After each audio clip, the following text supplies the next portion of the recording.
Have you ever watched those videos of the people on the internet who just randomly decide to travel the world? Greetings from Chisinau. This is me, smoking a flavoured cigarette with gang leaders in Cape Town.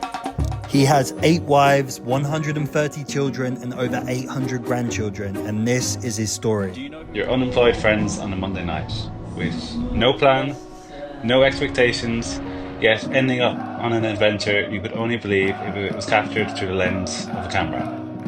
Well, this is me in the pouring rain at a football match in Norway on a Monday night. And this is Stabæk, a Norwegian football club I've never heard of and you've never heard of.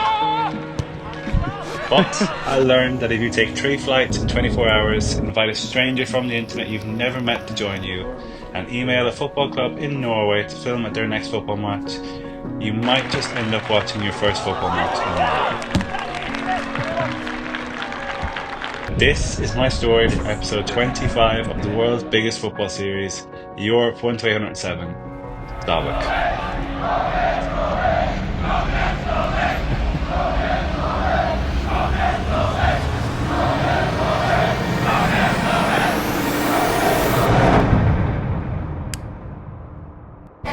After visiting both halves of Louth, watching both Drogheda and Dundalk, it was time for a challenge much further afield than the Emerald Isles.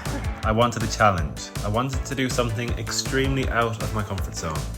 I didn't want to create a story so far-fetched. I needed to create a story so far-fetched that people wouldn't believe it. I'm a bit of an adrenaline junkie per se, so I only had one thing on my mind. Find a way to watch the next First Division football match available to me abroad in Europe. Simple, right? Wrong. Very, very wrong. So the limitations to my very ambitious plan were as follows: time, finances, and flights. Also, if you're wondering why I'm using an Aussie bouncy curls, it's not a sponsorship, it is my girlfriend's that I bought for her. I thought I'd spice it up a little bit, you know. Every video, different type of microphone I can use. I see it online with a lot of different content creators and I think it's quite funny. So, back to the video. So, the timing of this. Well, I work a normal job in a supermarket. As you can see here, my little name tag. I work in a Centra in Ireland. Very basic, very normal, very ordinary. I get roughly 2 or 3 days per week if I'm lucky. Very lucky to get 3 days off per week. It just so happened the following week I was off on the Monday and Tuesday, so the timing was sorted. So that was my window of opportunity.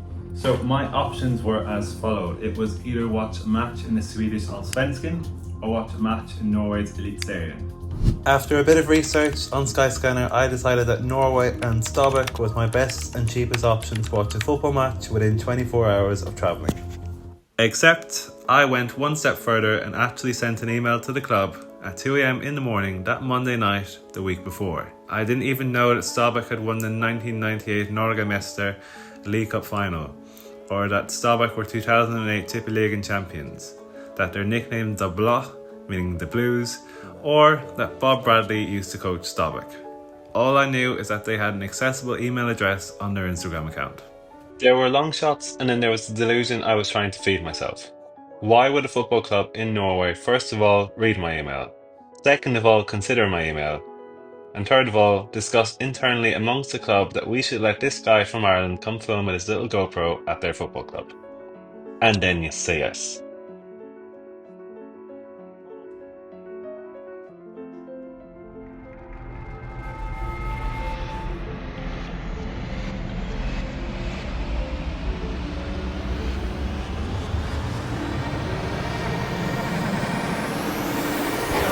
They said yes. Let's fucking go. Until I encountered my first problem. The bus was full. I forgot to book a ticket in time and it was completely sold out. So, with my flight being at 6:30 in the morning, my only option was to drive up to Dublin Airport and hopefully find the car park spot at the airport. Now, this was in peak travelling season, by the way. This is beginning of July. So, Dublin car park for the airport is quite full most of the time, so it was quite a risk to actually drive all the way up to Dublin from my house, hope for a parking spot ticket, and I didn't get on my flight. But with this series there is a lot of luck involved, and it just somehow there was a spot available for me and I headed to Dublin Airport. I hopped on my first flight at 6:30 in the morning and I flew to Manchester.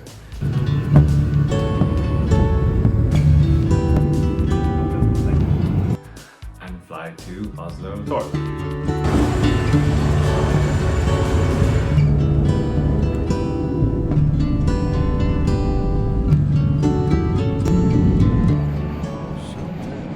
Remember when I said that the word Torp is very important?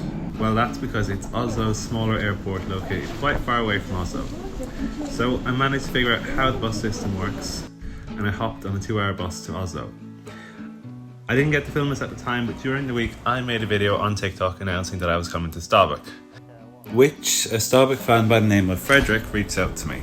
He offered to collect me from Oslo and take me to Stabæk, the more westerly region of Oslo where Stabæk Stadium is located. We got some food, went to the local pub for supporters, and Henrik gave me some more information about the club. Then I headed inside the stadium and met Marcus. But who is Marcus, you ask? Well, I thought that he was a Swedish football fan, as he messaged me 3 months beforehand inviting me to watch his team AIK in Stockholm, Sweden with him. But remember that video I made announcing that I was coming to Stabæk that Henrik saw? Marcus also saw that video and asked if he could join me. He told me that he's actually Norwegian but moved to Sweden when he was younger and now lives back in Norway again near Lillestrøm. So I was left with a dilemma on my hands. Do I bring along with me this complete stranger who I've never met, don't know what he sounds like or looks like with me, to film with a football club in Norway where if anything goes wrong, it'll be my responsibility? And as Joachim here, could I bring a friend who's helped me film and Joachim managed to make it work? And this is what the Stabæk dressing room looks like. Yeah.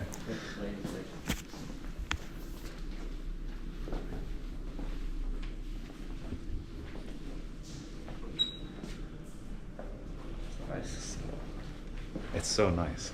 It's not the best stadium in the world, but The facilities inside are very nice. it's decent. But Yeah. It's an very old stadium. but Yeah.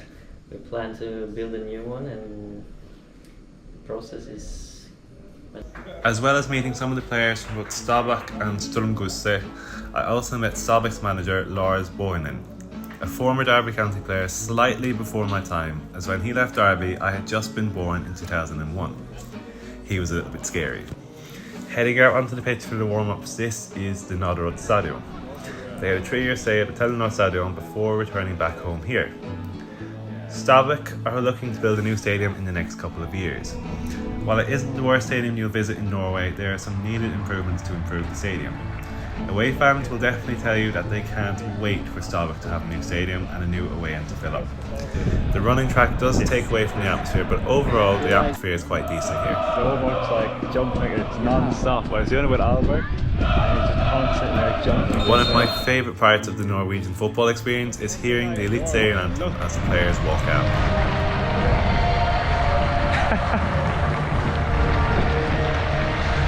Unreal.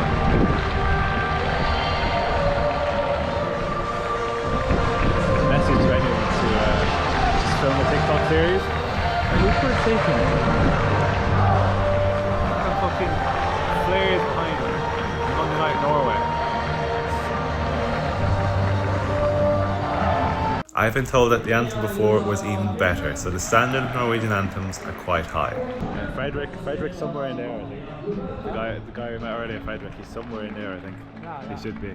One thing about Norway in the summer is that it's usually beautiful. Bright blue skies, no clouds, just sun. Not today in Stabæk.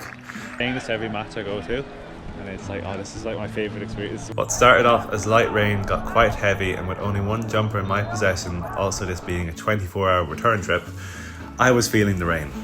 Nevertheless, I got to enjoy my first ever Norwegian football match. Stabæk started the match quite well. Dominant in possession, the occasional half chance with nothing coming to fruition. Whereas Strømsgodset sat back quite deep, not really offering too much in response to Stabæk's pressure. I think we both know where this is going.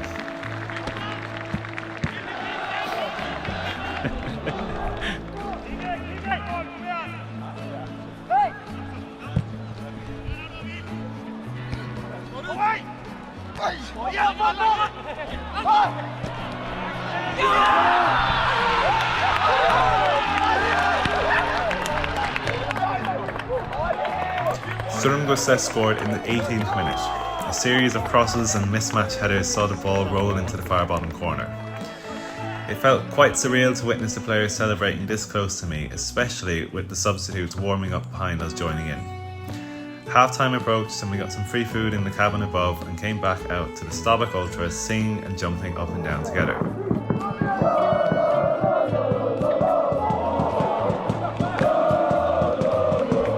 Probably my favourite anecdote from this game was whilst Marcus's dad, who is funnily enough a Stabæk fan by coincidence, was watching the game, he could see me and Marcus on TV and sent Marcus a picture of us whilst we were filming at the game.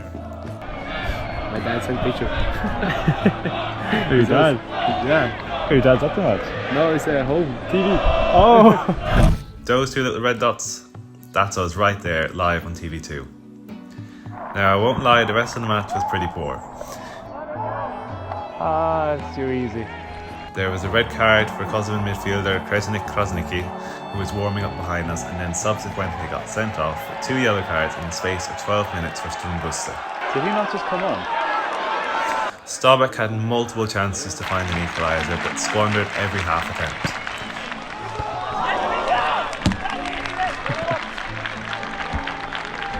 I wanted that.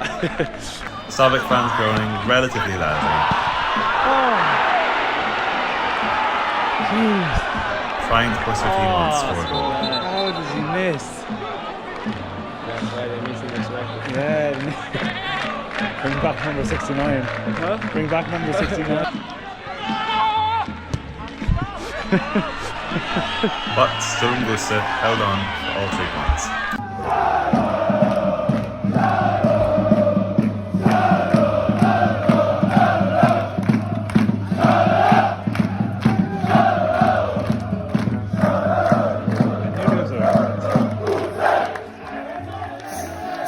Now, I could talk to you all day about my first experience watching a Norwegian football match and how much I loved the atmosphere, how friendly and welcoming the club were, but for me personally, the value of this trip was getting to meet Marcus. Besides thinking he was Swedish for the last 3 months, it felt like I had grown up with Marcus all my life. We just hit it off. 2 strangers standing in the pouring rain watching some Monday night Norwegian football. So much so that Marcus invited me to stay at his house before my flight back to Dublin the next morning from Oslo, Gardermoen. If you are flying to Oslo, make sure it's Gardermoen. It's much closer and cheaper to get to the centre of Oslo. I got to meet his parents. Marcus gave me a bunch of Oiko stickers he had, and then we got a lift from his older brother to his friend Philip's house, where we watched a movie, went on a midnight walk to a 24-hour convenience store to get some oven pizzas. I had my first few hours of sleep in over a day. And as luck would have it for me again on this series, Marcus was flying to Barcelona at the exact same time with his friend Philip. So we all got the train from Lillestrøm to Gardermoen together that morning. And finally, after 24 hours of travelling, I made it back home. The beauty of travelling isn't the final destination. It's not travelling to the most luxurious places in the world with the best food, the best views, and everything running smoothly. That would be boring. It's not knowing how you end up in a situation like this with a guy called Marcus at a football club like Stabæk in Norway. It's the decisions and mistakes you make along the way which will ultimately define the experiences you're going to undertake, whether they're right or wrong. That's why I created this football series. If I can make a trip to Stabæk feel like something out of a movie, then I've won. That's the cheat code to life. Being able to make the most out of any scenario. Whether it's Real Madrid or Stabæk, there's value to be found at both ends of the spectrum. And long may it continue with 782 stories left to tell. This is going to be one incredible journey. So, that was my story for episode 25 of the world's biggest football series here at Stabæk. Grazie Millie and ciao ciao.